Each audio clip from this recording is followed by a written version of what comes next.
BrahMos missiles లెక్క నిజంగానే వేరేగా ఉంది. ఎందుకంటే ఆపరేషన్ సింధూర్ తర్వాత దీని గ్లామరు ప్రపంచానికి తెలిసింది.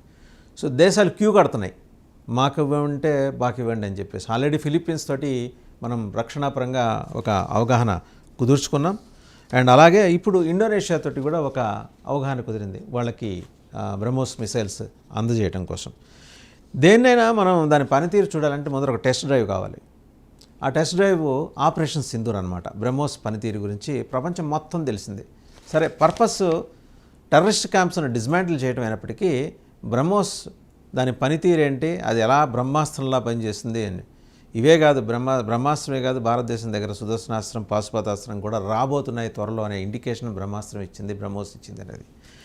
ఎందుకంటే మనం ఆపరేషన్ సింధూర్ తర్వాత అండ్ వాటిని డిస్మాంటిల్ చేసినప్పుడు, ధ్వంసం చేసినప్పుడు టెర్రరిస్ట్ క్యాంపుల్ని బ్రహ్మోస్ చూపించిన అసమాన ప్రతిభని ప్రపంచం చూసి చప్పట్లు కొట్టింది. అదే ఇప్పుడు ఈ మిసైల్కి డిమాండ్ తీసుకొచ్చి పెడుతుందన్నమాట. ఇప్పటికే ఈ క్షిపణులు కొనుగోలు చేయడానికి భారతదేశంతో ఒప్పందాలు చేసుకున్నాయి. ఫిలిప్పీన్స్ భారత్ మధ్య ఒప్పందం ఖరారైపోయింది. ఇప్పుడు తాజాగా ఇండోనేషియా కూడా బ్రహ్మోస్ క్షిపణులని కొనుగోలు చేసేందుకు చర్చలు జరుపుతోంది.